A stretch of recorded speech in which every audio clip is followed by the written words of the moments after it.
একবার সূরা ফাতিহা, তিনবার সূরা রহমানির রহিম। বিসমিল্লাহির রহমানির রহিম। আমি এই বিষয়ে কিছু বলবো না, একটি করে বলবো। আমাদের প্রধান ফ্যাসিস্ট আওয়ামী লীগের পতন হয়েছে, বাংলাদেশে একটি অবাধ সুষ্ঠু নিরপেক্ষ নির্বাচন হয়েছে। সেই নির্বাচনে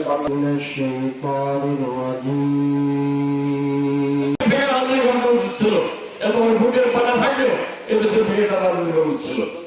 কাজে আজকে মুফতি আব্দুল্লাহ মামুনকে পবিত্র কোরআন থেকে তেলাওয়াত করার জন্য আহ্বান জানাচ্ছি।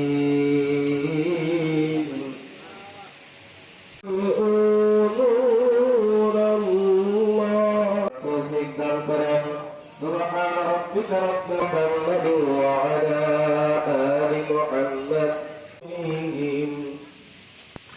والله গ্রাম সরকার বিষয়ক সম্পাদক সুবহান মিয়া শিমুল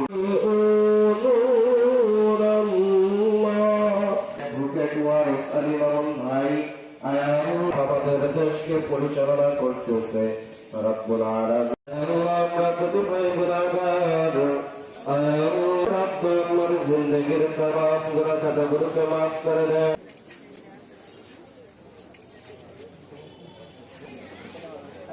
দেন ভাই।